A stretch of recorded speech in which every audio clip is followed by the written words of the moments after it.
Aku Dion, seperti biasa alarm ponselku berdering di setiap pukul 6. Setiap pagi aku selalu membuatkan adikku Tiara sarapan untuk pergi ke sekolah.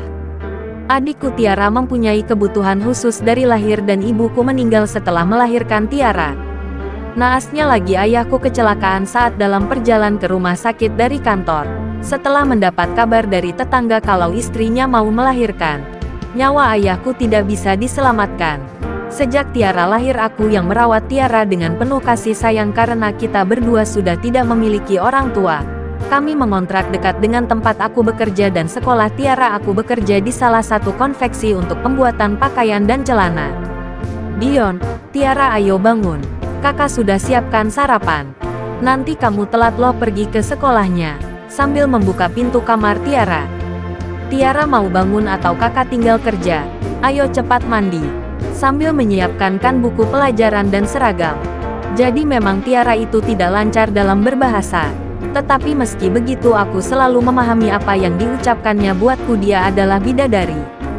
Setelah sudah beres semua aku bersiap menyalakan sepeda motor sambil mengecek semua barang bawaan Tiara. Dan di halaman rumahku sudah berdiri Ibu Mary. Beliau adalah yang menyewakan rumahnya untuk kita berdua. Dion, pagi Ibu Mary. Sapaku dengan lembut. Mary, pagi Dion. Mau berangkat? Tiaranya mana enggak bareng? Dion, bareng kok lagi pakai sepatu di dalam. Mary, Dion, hari ini jangan lupa ya tanggal 25 jangan sampai telat lagi seperti biasanya. Bayar sewa.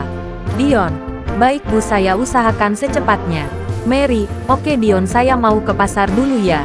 Baik Dion saya tunggu amplopmu. Saat dalam perjalanan menuju ke sekolah Tiara tiba-tiba ban motorku kempes. Ternyata ada sebilah paku yang menancap. Untungnya tidak jauh dari situ ada tukang tambal ban dan segera ku dorong ke sana untuk ditambal. Dion, permisi Mas. Mas, tukang tambal. Iya Mas ada apa ya? Dion, ini Mas ban motor saya bocor. Tukang tambal. Oh baik Mas tunggu sebentar ya. Sambil menyiapkan peralatan. Dion, Tiara nanti kalau kakak sukses kakak mau beli mobil yang bagus. Supaya Tiara tidak kepanasan lagi. Sambil mengelap keringat di dahi Tiara. Tiara, mengangguk-angguk, tukang tambal. Sudah beres nih Mas. Dion, terima kasih Mas. Jadi berapa? Tukang tambal, 20 juta aja. Sambil bercanda garing. Dion, yang bener aja, tukang tambal. 20.000 Mas haha aneh cuma bercanda biar kayak anak muda. Dion, ye, Mas, bisa aja. Sambil membuka dompet hanya ada satu lembar 50.000. Tukang tambal, ini kembaliannya Pak. Dion, terima kasih Mas. Sambil menyalakan motor dan memakaikan helm di kepala Tiara. Tiara uang kakak tinggal tersisa 30 Tiara 10 kakak 10 dan 10-nya kita tabungan buat beli rumah yang besar untuk Tiara. Tiara mengangguk-angguk. Setelah tiba di sekolah Tiara gerbang sekolah sudah tertutup rapat dan dijaga oleh security. Tiara pun tidak diizinkan untuk masuk ke dalam kelas dan saya menjelaskan apa yang terjadi dengan kita berdua saat perjalanan ke sekolah. Di situ terjadilah perdebatan antara saya dan security. Tiba-tiba kepala sekolah datang menghampiri menanyakan apa yang terjadi pagi-pagi kok ribut-ribut. Dan aku menjelaskan kepada kepala sekolah permasalahan kita berdua. Pada akhirnya Tiara diizinkan untuk masuk ke dalam kelas tetapi kepala sekolah ingin berbicara kepadaku lalu saya pergi ke ruangan kepala sekolah. Kepala sekolah, selamat pagi Bapak. Dion mari silahkan duduk. Dion, baik Bu terima kasih. Kepala sekolah, jadi begini Bapak. Dion memang sekolah kita ini untuk anak-anak yang berkebutuhan khusus. Kami juga melihat Tiara cukup berprestasi dan selalu juara mewakilkan sekolah untuk anak-anak yang berkebutuhan khusus. Ini mengenai uang SPP Tiara yang sudah menunggak 2 bulan dan saya juga sudah ditegur oleh manajemen sekolah. Kita tidak ingin ada hal yang tidak diinginkan buat nanti ke depannya karena sangat disayangkan sekali kalau Tiara sampai putus di tengah perjalanan karena dia cukup pintar dibandingkan dengan teman-teman seusianya. Dion, terima kasih Bu atas pengertiannya selama ini tolong bantu kami Bu. Saya akan melunasi secepatnya. Kepala sekolah, baik Bapak. Dion terima kasih atas waktunya. Dion, baik Bu saya izin pergi. Mari Bu. Setelah meninggalkan sekolah Tiara, Dengan sepeda motorku menuju ke tempat aku bekerja. Dalam perjalanan isi kepala ini memikirkan terkait keuangan sampai-sampai aku tidak sadar hampir menabrak pejalan kaki yang mau menyeberang. Pejalan kaki. Hai, Mas bisa bawa motor enggak? Dion. Maaf Mbak, saya tidak sengaja. Pejalan kaki.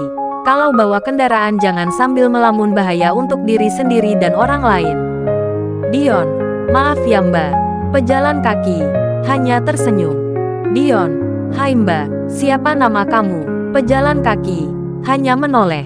Mengapa di pikiranku selalu terbayang-bayang wajah si pejalan kaki itu? Aku tidak sempat untuk menanyakan namanya. Apakah aku bisa bertemu dengan dia lagi suatu saat nanti? Tidak, lupakan. Setibanya di kantor aku langsung memarkirkan sepeda motor dan langsung berjalan memasuki ke dalam untuk memulai pekerjaan karena lagi banyak pesanan. Saat aku berjalan menuju mesin jahitku, aku bertemu dengan Pak Ilham. Beliau adalah yang mempunyai konveksi tempat ini. Ilham, Dion bagaimana untuk pesanan seragam pernikahan anak Pak Abdullah? Dion, sebentar lagi selesai kok. Tinggal 3 seragam lagi, paling lusa sudah selesai. Ilham, ya sudah jangan sampai telat karena acara pernikahannya minggu depan. Beliau adalah orang penting di kota ini. Dion, baik Pak, saya akan selesaikan semaksimal mungkin. Setibanya aku di mesin jahit aku langsung mengerjakan pesanan Pak Abdullah. Beliau adalah kepala desa. Seragam itu untuk acara pernikahan anaknya. Karena aku terlalu fokus menjahit tidak terasa sudah jam 12 dan aku akan pergi menjemput Tiara pulang sekolah. Jadi waktu istirahat aku pakai untuk menjemput Tiara dan makan siang bersamanya. Setibanya di depan gerbang sekolah, Tiara sudah menungguku di depan gerbang. Lalu kita berjalan untuk membeli makanan di pinggir jalan untuk makan siang.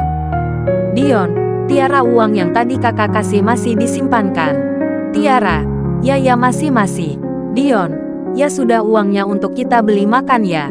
Tiara mengangguk. Setelah selesai makan siang aku langsung mengantarkan Tiara ke rumah kontrakan dan aku selalu berpesan kepada Tiara sebelum kakak pulang, Tiara jangan main terlalu jauh dan jangan menyalakan kompor. Aku pun langsung bergegas tancap gas menuju ke konveksi Pak Ilham. Walau sering telat, Pak Ilham memahami keadaanku karena waktu istirahat aku pakai untuk menjemput Tiara. Dion, aduh, benang jahitnya habis lagi. Aku langsung mengambil beberapa benang jahit sesuai warna bahan yang kujahit. Saat aku mau memasukkan benang ke jarum, tiba-tiba mataku kunang-kunang dan kepala ini sedikit pusing. Dion, kok tiba-tiba aku tidak enak badan ya? Aku hanya berpikir mungkin aku hanya kecapean saja, jadi perlu istirahat sebentar juga sudah enakan. Ayu, Dion, kamu kenapa? Dion, aku tidak apa-apa Mbak. Hanya kecapean saja, mungkin sedikit beristirahat sudah enakan kembali. Ayu, baiklah. Jangan dipaksakan. Dion, iya Mbak. Aku berbaring sebentar di gudang.